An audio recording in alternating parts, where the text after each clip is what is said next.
Homage to the fundamental teacher Buddha Shakyamuni, homage to the wisdom warrior Manjushri, homage to all the benevolent lineage masters. The Dharma, infinitely profound and subtle, is rarely encountered even in a million eons. Now that we are able to hear, study, and follow it, may we fully realize the Tathagata's true meaning. In order to liberate all sentient beings from samsara, please generate the supreme bodhicitta. Before we start today's teaching, we will continue to study the Vajra words of the civil line prayer. The reason that I'm imparting this prayer is because Buddhists in the mainland region are mostly Sutrayana practitioners, with a minority of Vajrayana practitioners.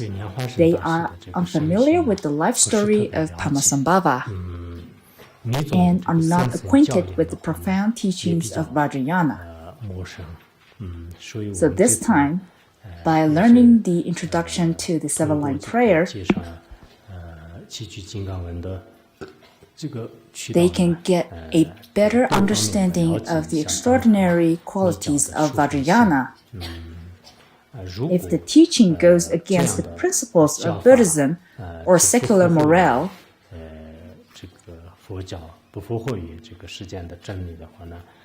then there's no need to mention and emphasize them.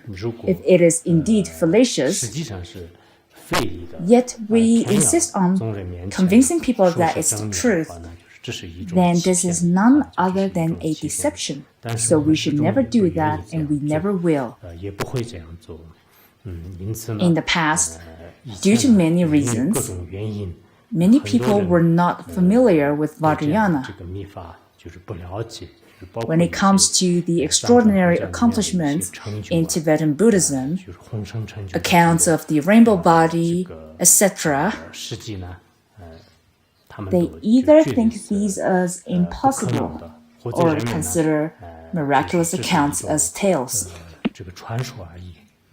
In fact, such notions or reactions are unreasonable. Without any questions, Tantric Buddhism offers abundant pith instructions, and once a practitioner who has conviction put them into practice, they will truly feel the blessing, special experiences, and even the attainment of enlightenment. This is for sure. That's why I really hope to let more people become familiar with the stories of great lineage masters as recorded in history. Most practitioners nowadays are quite devoted, but without the guidance of an authentic spiritual teacher, their fundamental knowledge is inadequate to support a thorough understanding of the doctrine. If that is the case, one will easily go astray. Sometimes, they may even criticize the sacred teachings. As a matter of fact, when reading the biographies of great masters, you will realize how ample and wonderful the pith instructions are offered in Tibetan Buddhism. For example, I recall the story of the nun Jomo Menmo. She was an accomplished female master in Tibetan. There is a very well-known story about her. She followed Guru Choki Wanchuk, who was her spiritual teacher. After her potential as a Tibetan awoke, she later revealed many mind treasures. When she was 36 years old, along with her two female attendants, performed a tok offering. Then, without relinquishing their physical bodies, all three ascended into the sky and flew directly to Padmasambhava's Pure Land. Many local nomads nearby witnessed the miraculous departure. They came to the place where they had made the tok offering, picked up and ate the remaining offerings that they left behind. This is a very typical story of an accomplished Vajrayana practitioner recorded in history. There are similar stories in Han Buddhism. One is about the first Chinese bhikkhuni named Jingjian. I quoted this story in my writing. the concise biographies of Vajrayana practitioners who attained rainbow body.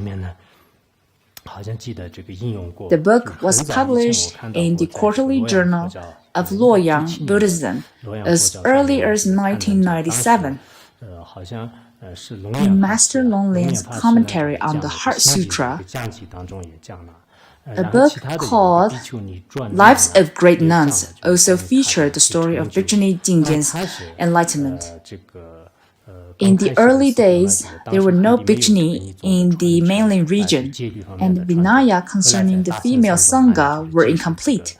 Later, Jingjian and several others received the bhikshuni precepts from another group of bhikshus. When she was ordained, the shrine hall was filled with an unusual fragrance, and many other auspicious signs emerged. Later, she observed the Vinaya rules strictly and pursued her study tirelessly. According to her biographies, she secretly engaged in the most profound tantric practice. When she was 70, one day, a beautiful rainbow appeared in the sky, and a celestial lady stepped down from the rainbow, holding a bouquet of flowers, and ushered Bhikshuni Jingjian to the Pure Land. Bhikshuni Jingjian told her fellow nuns, "I am going to the Pure Land now. Take care and practice the Dharma diligently." After bidding farewell to them, she followed the celestial lady towards the Pure Land without leaving her physical body behind. This is the attainment of the rainbow body of great transference in Vajrayana.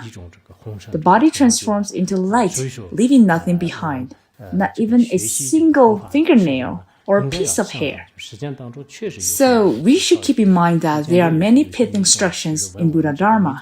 A couple days ago, some female students asked, "Are there any stories on female practitioners and their enlightenment?" In the past, I addressed this subject on different occasions. Whether you are a male or a female practitioner, if you have strong conviction towards your guru, the three jewels, and the excellent Dharma, you can all go to the Pure Land without relinquishing your physical bodies. Such instances and stories are countless. Therefore, to encourage people to understand Buddhism is very important. Otherwise, some people may criticize Tantrayana, Padmasambhava, the 8 great sadhana teachings of the Nyingma tradition, and more. They cannot accept all these tantras. In one respect, their behavior is understandable, since they have never followed a good spiritual teacher who could guide them properly. Meanwhile, because of their secular education and previous life experiences, they have never learned about the excellent qualities of Tibetan Tantrayana, the origin of the lineage masters or pith instructions.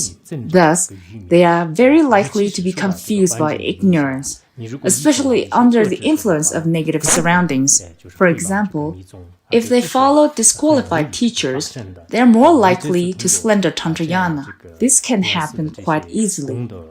So, through the study on the merits and the practices of Padmasambhava, you should know that in this lifetime, even if you're not very successful in practicing Tantrayana's profound teachings, don't ever make any vicious remarks to denigrate it or insult the profound view, meditation, and conduct. Otherwise, you will suffer horrible consequences within this very life and take rebirth in the 3 lower realms with no chance for liberation in future lives. This is most likely to happen. Thus, it is important that through this teaching, we can understand a portion of qualities of Padmasambhava. As for me, I have always been particularly fond of Guru Rinpoche since childhood. Throughout my entire life, whenever I was herding yaks, studying in schools, or practicing as a monk, this devotion has never faded in the last 3 to 4 decades. I have never had the slightest doubt or wrong view towards the profound view and practice of Guru Rinpoche. But I have noticed that some Dharma practitioners who criticize Tantrayana did so out of their lack of understanding. Some seem to have a strong conviction at first, but later, due to various reasons, they ended up rejecting Tantrayana. They turned against and even slandered the teachings of Padmasambhava. These are horrible actions. I hope that you don't go astray onto the path of ignorance. Today, we will continue with the study on the 7-line prayer practice. And in the future, when trouble threatens from barbaric forces, it will be as Takshem Semten Lingpa has foretold in a secret prophecy. I, Padmasambhava, will bear the name of Rudrakshakri, and with my 25 disciples, lord and subjects, I, the lineage king, will be escorted by my army. This is a prophecy. Here, Padmasambhava said that in the future he will assume a wrathful form. According to the annals of history, the wrathful form mentioned here is Rudrakshakri, the king of Shambhala.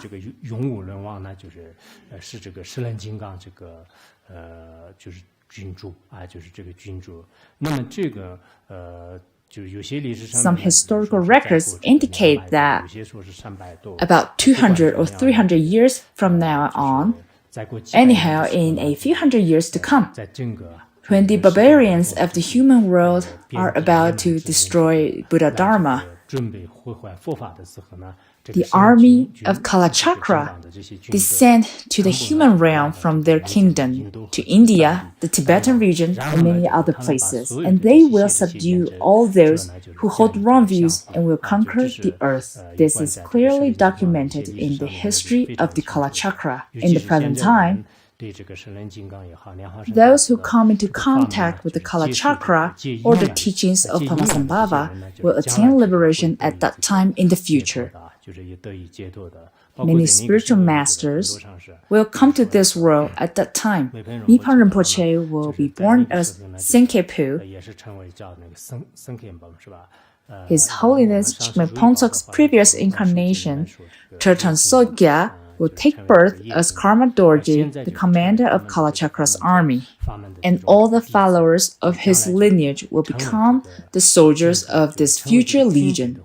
However, this troop of Kalachakra is in no way the same as an ordinary army who harms sentient beings ruthlessly. When the time comes, through miraculous transformations, the army of Kalachakra will conquer Mara's armies, evil forces, and Totikas. With great compassion, the army will liberate their rivals' consciousness and give them teachings according to their capacities. How privileged we will be if we take rebirth at that special time. So, many great masters even make the specific aspiration to be born then. In 1986, His Holiness Jigme Phuntsok once gave the Kalachakra empowerment.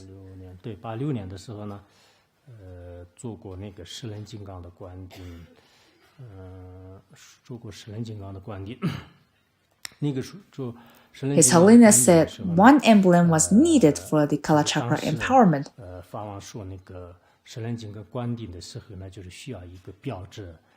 After careful consideration, the Red Garuda was chosen as the emblem. It's the one that many of you wear around your neck all the time. About the reason for choosing the Garuda as the emblem, some old Dharma friends might have heard of tulku Dicha. At that time, tulku Dicha offered a tanka of Garuda to His Holiness Jigme Phuntsok, which was seen as an auspicious sign. His Holiness said that when he was in the violet blue valley, Dakini Tari Lamo offered him a silver coin. On one side of this coin is an image of the sun rising above the snow mountains, which symbolized that the time of reviving Buddha Dharma has come.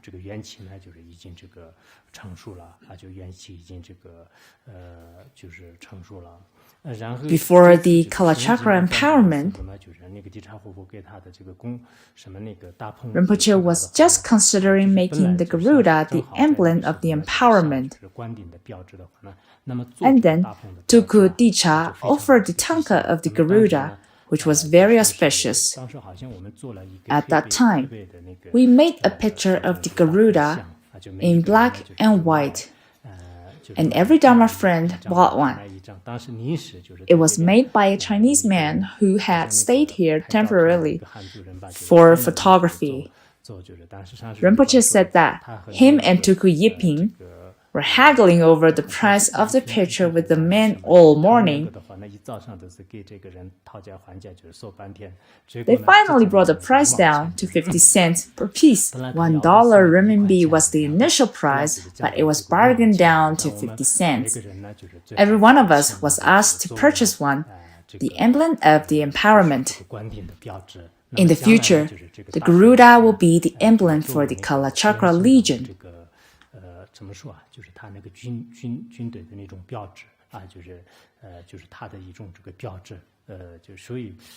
From then on, His Holiness Jigme Phuntsok started to propagate the Red Garuda.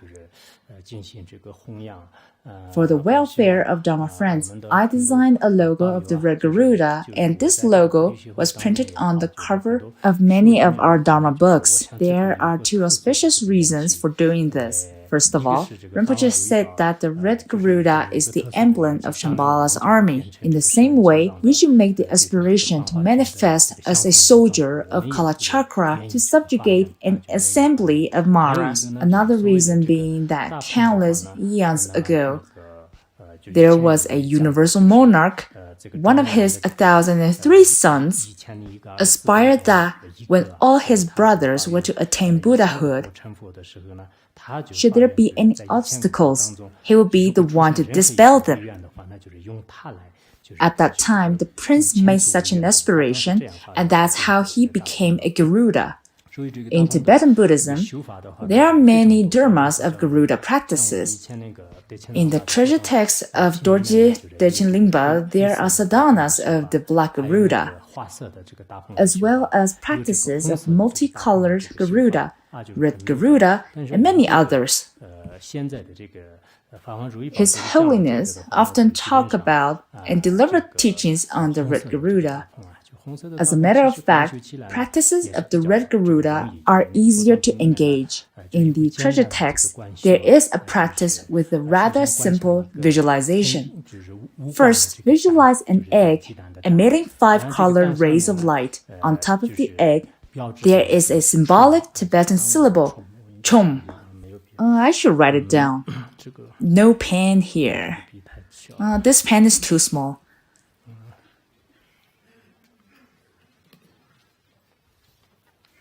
Is there a marker?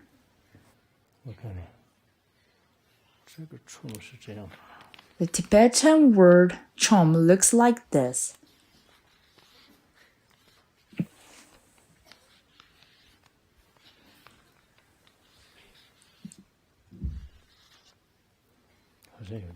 Maybe you can't see it clearly.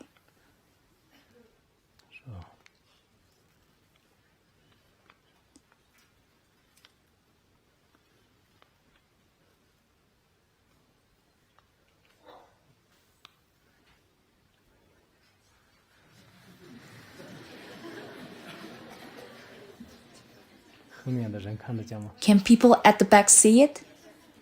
Alright, it's fine. I can write it down later for you. The syllable chom instantaneously turns into a red Garuda, holding a venomous snake with its beak. Both wings were blazing with red burning fire.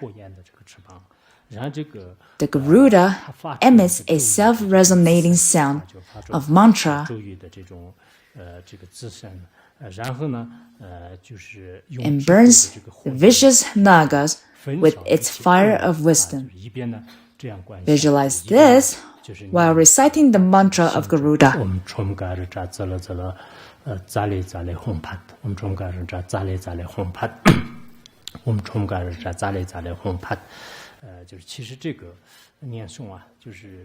This mantra is very important. Since we are in the age of degeneration, sometimes the vicious nagas could cause great harms and threats to us. Where were we?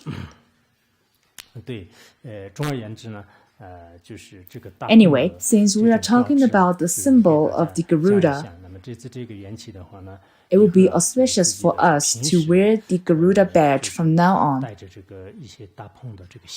as it can bring us a lot of benefit, especially protecting us against all hostile forces, such as Maras, vicious dragons, negative local deities, and all kinds of obstacles. Now, back to where we were. The army of Kalachakra can conquer all evil spirits in the world. Thus, he prophesied that he would subdue the barbarians and propagate the teachings of the sacred mantra. In the future, they will wipe out all barbarians and will propagate Vajrayana in Jambu-Diva, particularly the practice of Kalachakra. Guru Rinpoche predicted also that in the cool land of Tibet, most of the non-sectarian holders of the old and new traditions would be his emanations. Treasure revealer Takshem Semten Limpa also prophesied that in this cool land, which refers to the land of snow, within all the new schools like Gelugpa, Kadampa, etc., and the ancient school, the Nyingma, the holders of the old and new translation schools will mostly be emanations of Padmasambhava.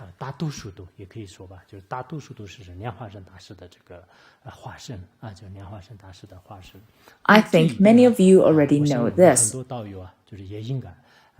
Some think that I am a student of the Nyingma tradition, I shouldn't follow the Gelug's tradition. Or I belong to Gelugpa, I cannot study the teachings of the Sakya tradition. Or I follow Sakyapa, I shouldn't learn the teachings of the Kagyu tradition.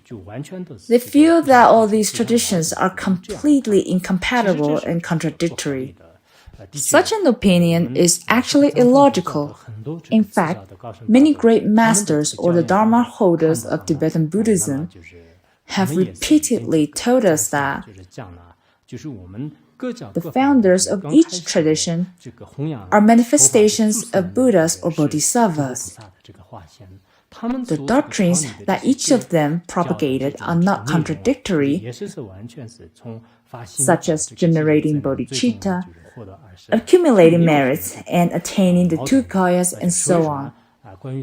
Concerning this issue, many Tirdans, enlightened masters, and erudite scholars of the Nyingma tradition have left numerous teachings to this effect.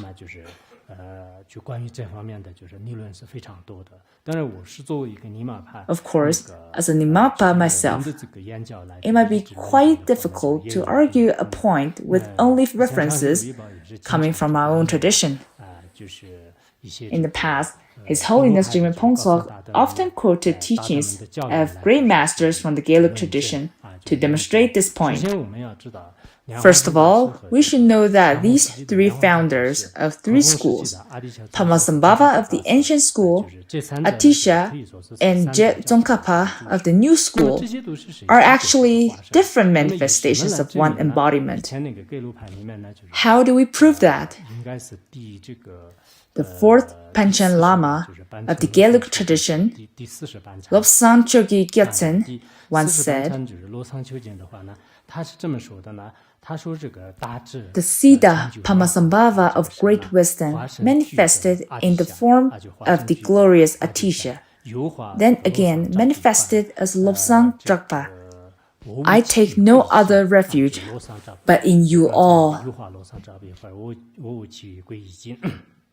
It means that the great Siddha, Padmasambhava of the early translation school, introduced Buddha Dharma and laid a solid foundation for the development of Sutrayana and Vajrayana. During the later translation school, Atisha Dipankara disseminated Dharma widely. The next wave of Dharma propagation was accomplished by another emanation, Lobsang Drakpa. Lobsang Drakpa is Tsongkhapa's common Tibetan name, which is often used in the prayers to supplicate him in the Gelug tradition. Aside from you three, I have no other refuge. Panchen Lama made his point very clearly here, that the three are of one essence.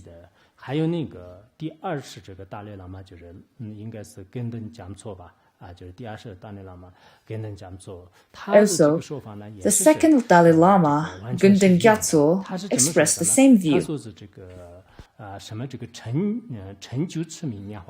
Vidyadhara Padmasambhava, Atisha, the head ornament of the 500 Pantitas, Buddha Vajradhara Tsongkhapa, the playful manifestations of one, to you I pray. This means that although the three of them, the accomplished one, Vidyadhara Padmasambhava, Lord Atisha, who was honored by the 500 Pantitas, and the true Vajradhara of Tibet, Tsongkhapa, appeared in different physical forms.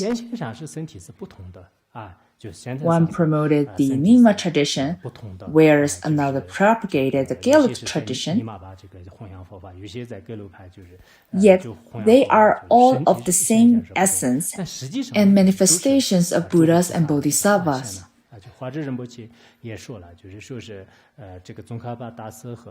Patrul Rinpoche mentioned that Tsongkhapa, the Venerable Longchenpa, and Sakya Pandita are all manifestations of Manjushri. Manjushri manifested these three different figures, so people usually call them the three Manjughosas of Tibet. If different lineages are completely paradoxical, Manjushri wouldn't have assumed various forms among these lineages. I once read a book called The Brief History of Gelugpa, written by Seton Lobsang Palden. It was used as a textbook by the high-level Tibetan Buddhist College of China. The verses I cited just now also appeared in this book with commentary.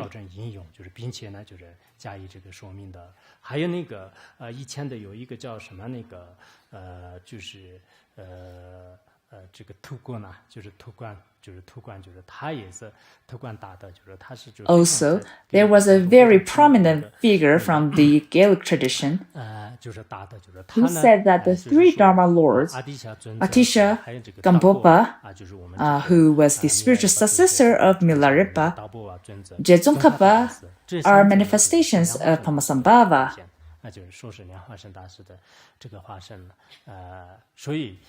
Therefore, we should know that ultimately, great masters of Kagyu, Gelug, and Nyingma share the same intent.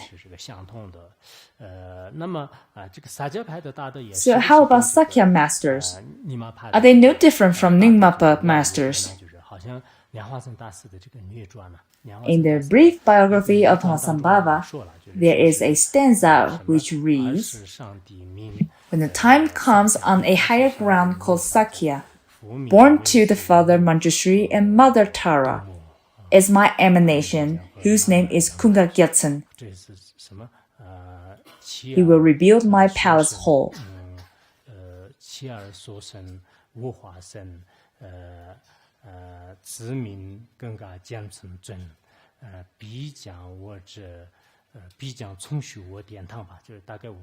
This is a rough translation from what I can remember of the Tibetan version. I used to read this brief biography of Padmasambhava every day. This stanza means that from a higher location called Sakya, a man named Manjushri, Jambi, and a woman named Tara, Droma, will give birth to a child, Sakya Pandita Kunga Gyatso, who wrote the Treasury of the Good Advice. He is my emanation, said Padmasambhava. This exact prophecy was made many years ago by Padmasambhava. He will build my palace halls.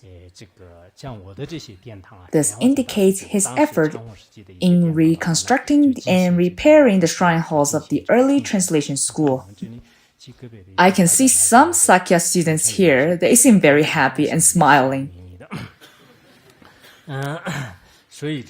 Therefore, Sakya Pandita is also a manifestation of Padmasambhava.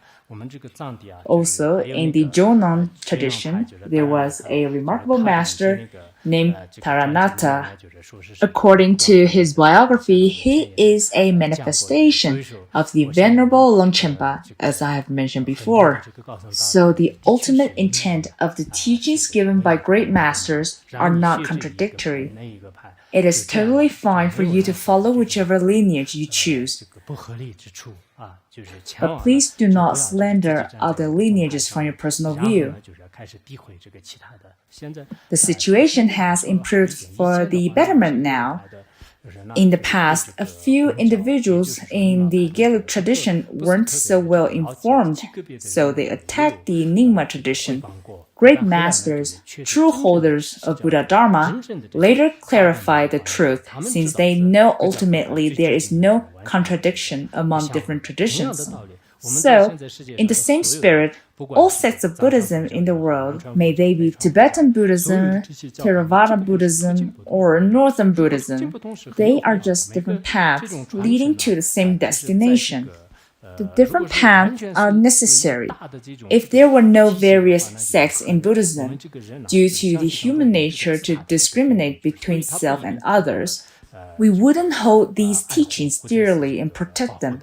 However, if we follow our own particular Buddhist sect, then we will feel a precious affinity, which consequently brings us much benefit. For example, we all have faith in the Buddha, but it is our spiritual teacher who gives us the teaching directly. So we have special gratitude to our Guru, and such gratitude plays a key arising for a better spiritual engagement.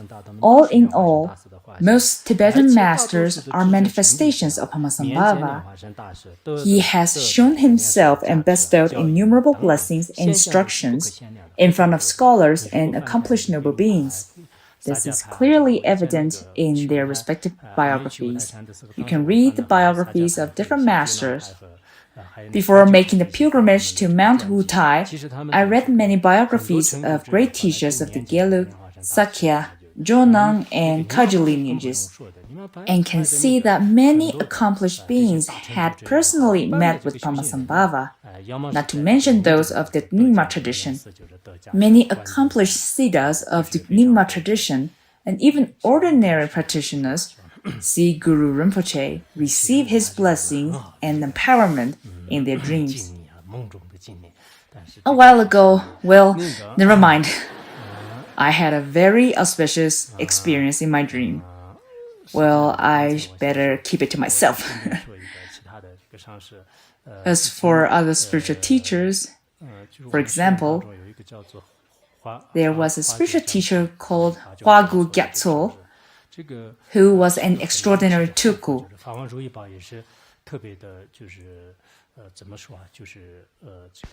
His Holiness Jigme Pontok also sought advice from him. Some say that His Holiness might even have received teachings from him, but I'm not sure about that.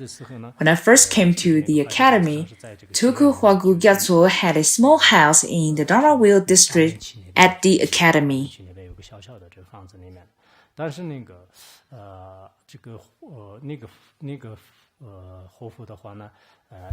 Tulku Huagu Gyatso had reached a high level of realization.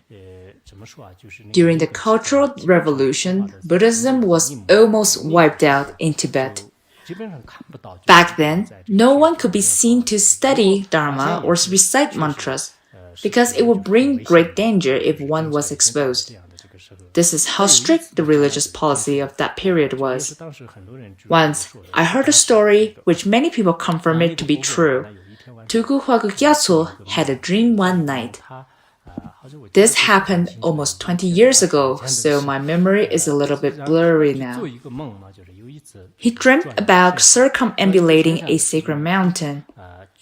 While he was going uphill to a mountain that looked very much like the landscape of Larung Valley, he could see clearly the trees and shrubs. When he reached the mountain top, suddenly thunder rumbled, and at that moment he experienced a state of enlightenment.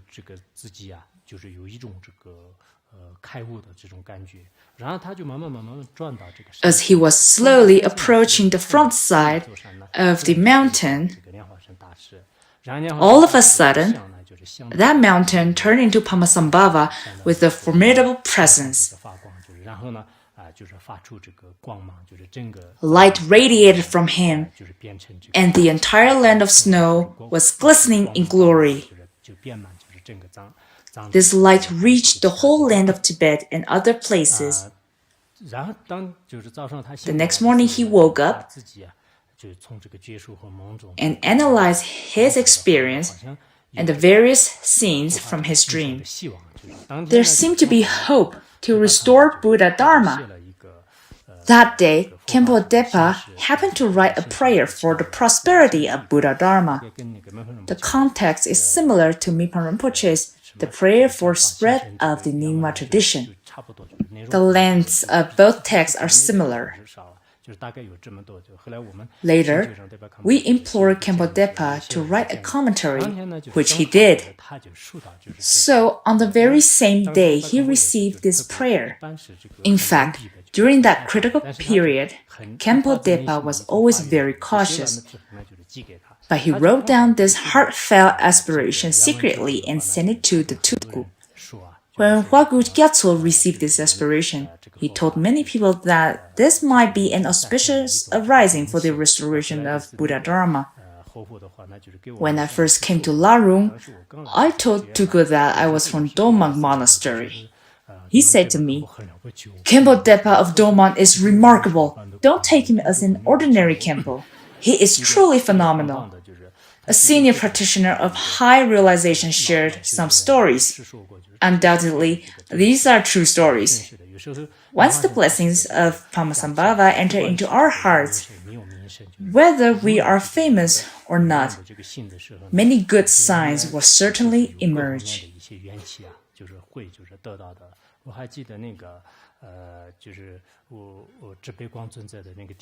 I still remember the story of Jigme Gyalwe Nyugu, a disciple of Jigme Limpa.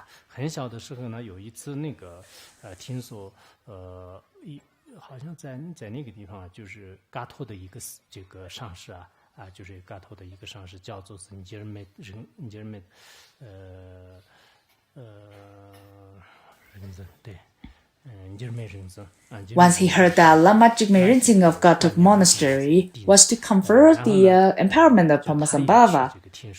Although he was very young at that time, he went to attend the empowerment. Then he received his secret name during the empowerment, Yeshi Rinchen, which means the wisdom Vidyadhara.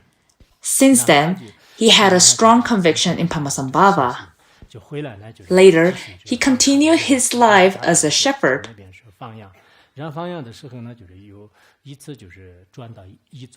One day, he came to a very large rocky mountain. On this mountain, there was a cave where Padmasambhava visited and practiced. Being in front of this holy mountain, he began to pray to Guru Rinpoche fiercely. Not before long, the entire mountain turned into the majestic form of Padmasambhava, who was holding a Vajra with a threatening gesture.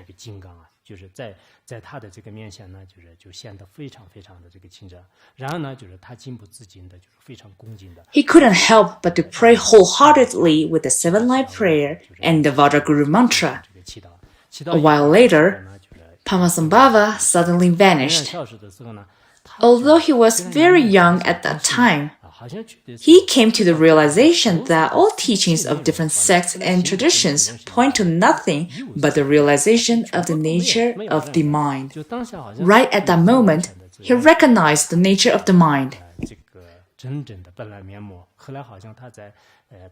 Later, when he was around 40, he told the story in his dohas about how he personally met Padmasambhava when he was young and so on. His collections of dohas are very phenomenal. After seeing Padmasambhava, his Dharma activity became prosperous along with the work to benefit beings. All went smoothly. In the biographies of many great teachers, we can see countless cases of receiving blessings or teachings from Padmasambhava. In fact, we don't need to have fame or success. As long as we pray wholeheartedly, we can all receive the extraordinary blessings of Guru Rinpoche.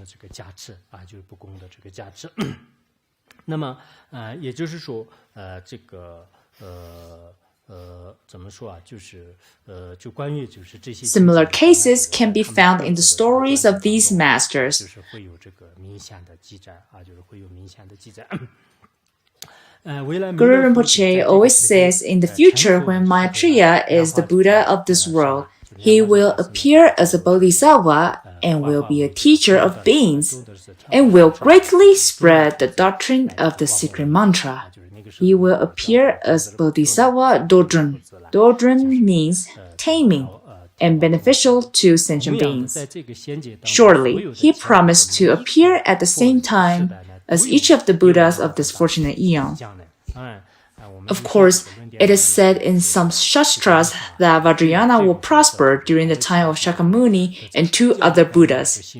It will not prosper at any other time. In fact, these two statements do not conflict. It means that Vajrayana will be propagated during the times of these three Tathagatas, just like how Vajrayana is flourishing now.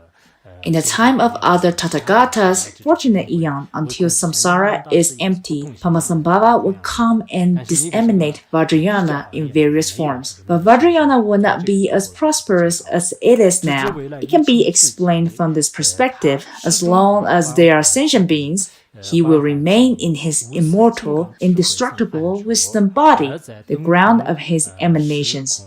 He will display his emanations as limitless as space and time, working for the welfare of the beings of the future.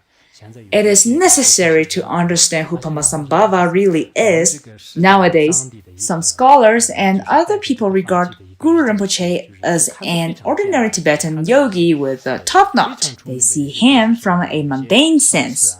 Sometimes, when I read about versions of Introduction to Tibetan Buddhism written by some famous Dharma teachers, scholars, and doctoral students, I couldn't continue with the reading. I just smile and put their books down. Other than that, I don't want to engage in any debates.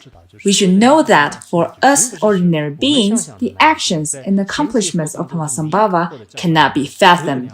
In the time of every Buddha of the fortunate aeon, Padmasambhava will come to benefit sentient beings with his emanations.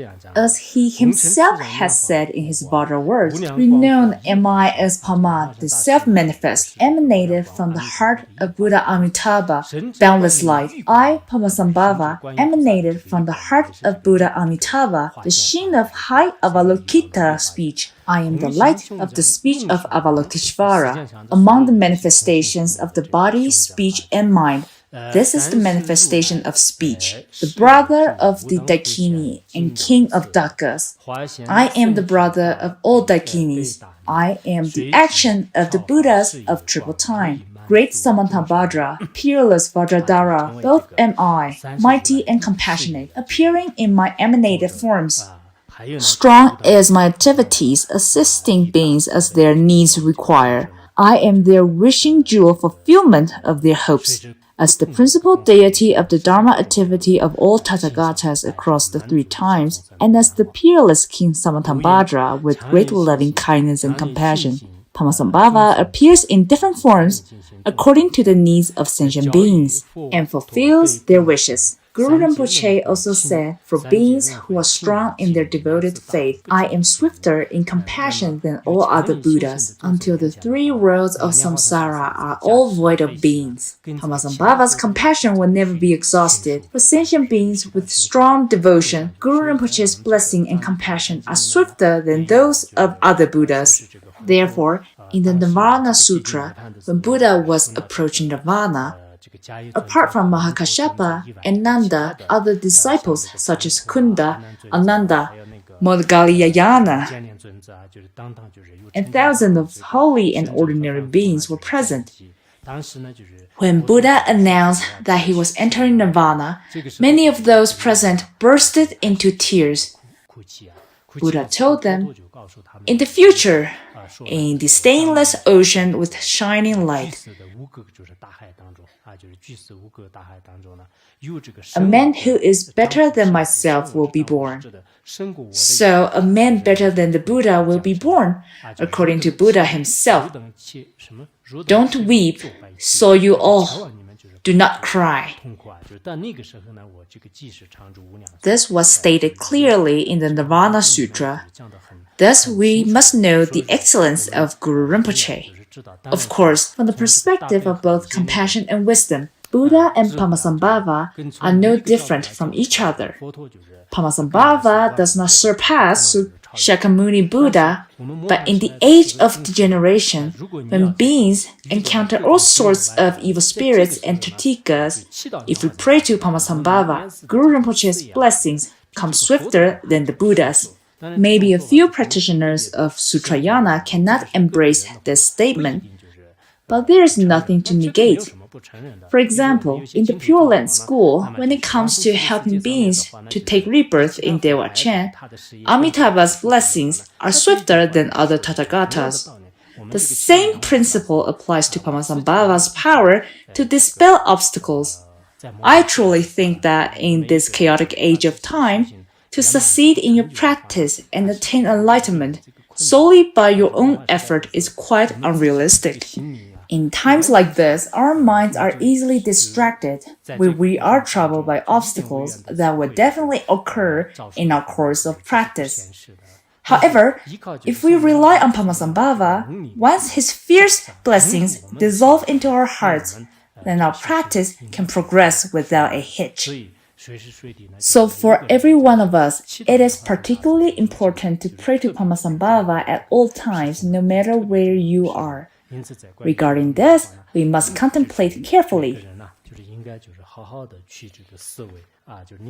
The compassion of Guru Rinpoche is inexhaustible. To whomever has faith in Padmasambhava, he will come to bestow blessings, empowerments, and cities upon that person. Now, we will explain the verses of the seven-line prayer.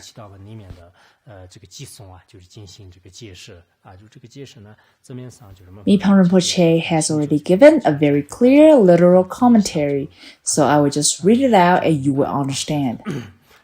Such are the inconceivable exploits of Guru Rinpoche. One of these, as the seven-line prayer records, was the way in which he revealed his Nirmanakaya in this world. So how Padmasambhava manifested in the Jambudvipa continent is explained as follows. The prayer begins with the utterance of the syllable Hong, which is the self-arisen seed syllable of the mind of all Tathagatas. This invokes the enlightened mind of Guru Rinpoche himself.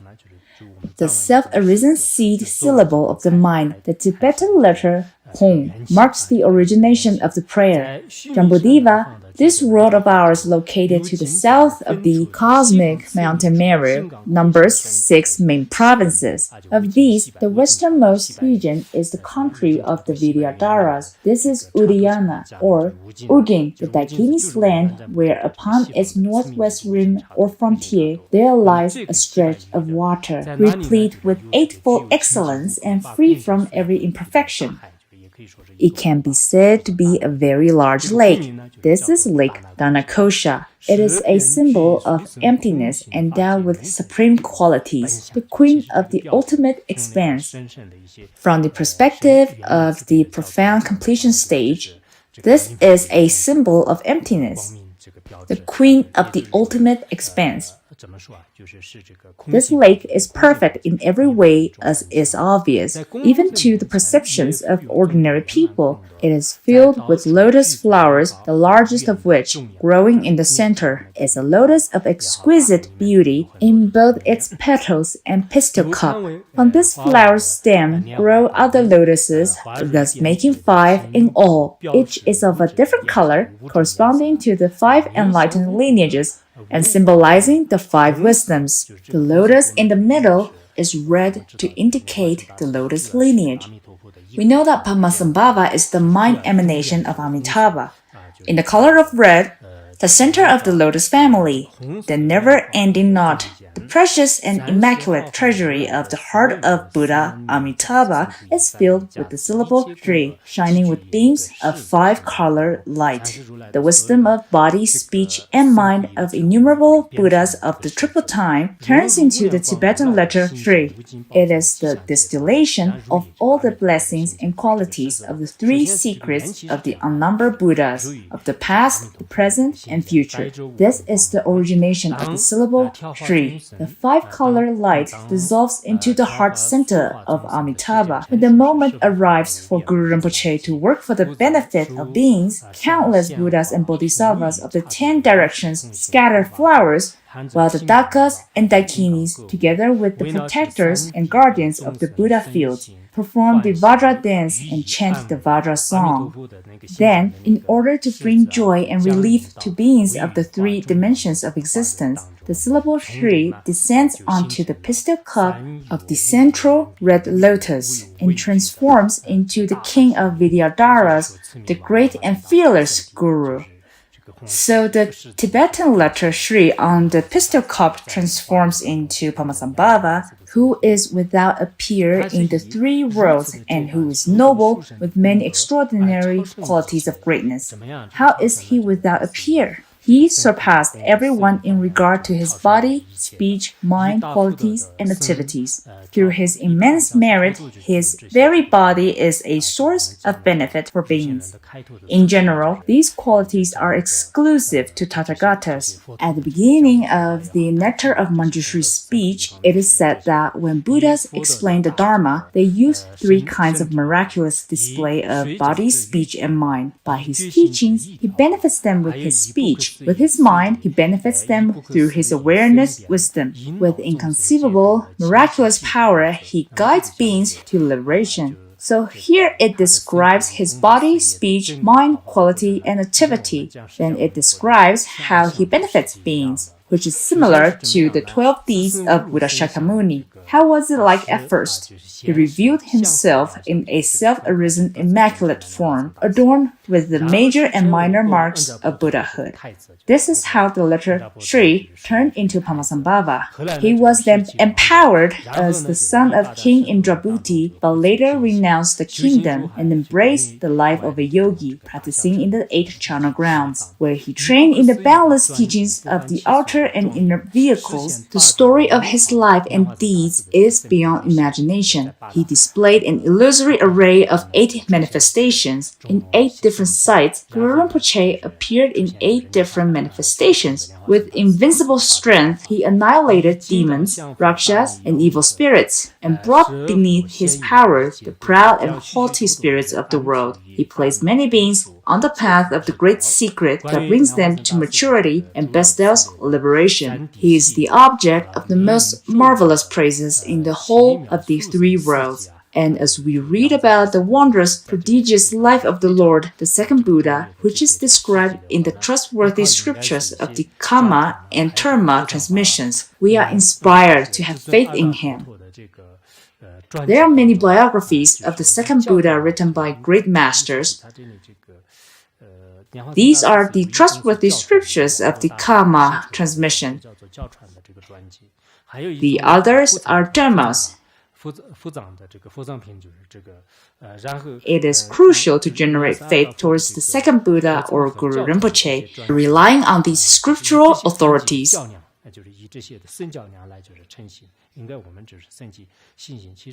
It is definitely worthwhile to take the time in reading the biographies of Padmasambhava, through which we will gain a new understanding of his life and activities. Moreover, not only does this great being possess the common accomplishments, but he is also perfectly and primordially enlightened. Supreme mastery, he has found the state of the union of the great Vajrayana, and as the lotus-born, he is renowned in the endless array of infinite Buddha fields.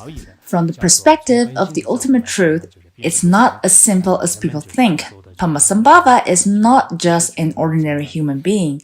We recognize him together with his retinue as the personification of the three refuges, the ultimate undeceiving protection to whom we can pray with utter confidence. First, it talks about Padmasambhava's place of birth, Lake Dhanakosha, how he came to this world, and then the life and activities of Padmasambhava. All of these have been concisely explained here. So, Dharma friends, if you wish to develop confidence in Vajrayana, you must first cultivate confidence in Guru Rinpoche. If you have a deep understanding and confidence in Padmasambhava, then you will know that Garabdorji, Sri Singha, Vimalamitra, Jana Sutra of the Dzogchen lineage, all these accomplished ones are manifestations of Padmasambhava, or we can understand them as different forms of Padmasambhava. With such confidence, it will be easier for us to understand teachings like Dzogchen, the essence of clear light through the text, as well as biographies of many spiritual teachers of other traditions and their multifold forms of manifestation. However, if we don't have a good understanding of Padmasambhava, we might have some trouble embracing Vajrayana. As well, we will probably find it difficult to accept Sutrayana. We took refuge in Buddha Dharma, which can be divided into Sutrayana and Vajrayana. If we separate Vajrayana and Sutrayana, does Sutrayana by itself represents Buddha Dharma in entirety? Not at all. If we accept Buddha Dharma partially and abandon the rest, it is very hard to say whether we can take rebirth in a pure land or to attain liberation. Now we have a better understanding about the object of our prayer and to know what Padmasambhava is like. This time, I didn't have too much time to read more biographies. There are many biographies written by great masters. If we have enough time, we will surely find many interesting stories. I've read the biography of Jigme Limpa, and I remember there are stories about how Guru Rinpoche took Jigme Limpa under his care. Similar stories can also be found in the biography of Longchen Rabjan. As you will see in many of Longchen Rabjan's compositions, that the concluding phrase at the end in the small print, it reads, written by Yogi Longchen Rabjan under the guidance of Ugin Padmasambhava. So many Vajrayana masters were taken under the wing of Padmasambhava. I hope that Sutrayana practitioners could let go of their personal judgments. Biased opinions actually impose obstacles for your liberation. If you acknowledge Amitabha Buddha, but not the emanation of Amitabha, this would not make any sense. Thus, we should have confidence in all sects of Buddhism and pray wholeheartedly to the one which we hold the strongest faith, be it Avalokiteshvara, Padmasambhava, or Manjushri. You can pray to any noble one. It is perfectly fine. Nobody compels you to chant one specific mantra and prohibits you from reciting the other. You can choose the deity in whom you have the strongest conviction, recite the mantra, and engage in practices of this deity. If you do so, your mind transforms. As a Dharma practitioner, it is really important to receive the blessing from Buddhas and Bodhisattvas. Once a practitioner is blessed, he is able to change himself, let alone to change others.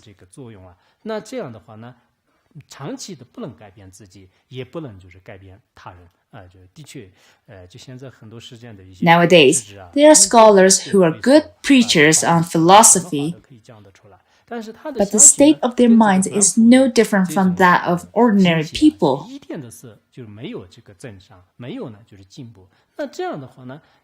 In this case, no matter how eloquent they are, when they leave this world, their body will be left behind. Their consciousness will wander about in their intermediate state of bardo, filled with afflictions. A human birth is very hard to obtain. Hence, within the short span of our lives, we must exert fully in practice and entreat these wisdom Buddha deities. They will most certainly bestow blessing upon us, so that our mind stream improves for the better. For example, when you first came to the academy, you didn't know much about Buddhism, nor about many deities and spiritual teachers. Later, you have acquired much knowledge after contemplating and devoting your time into practice. When you leave our institute, you will certainly experience the transformation. It's like what some spiritual teachers used to say. Before sitting in meditation, he is an ordinary person. When standing up, the practitioner becomes an enlightened one. This is probably hard for us to do, but what we strive for is that when you first entered the institute or the Buddhist study group, you were an ordinary being with loads of afflictions. After putting in the effort for a while, when you go back to the secular environment, you will find yourself different from who you were before.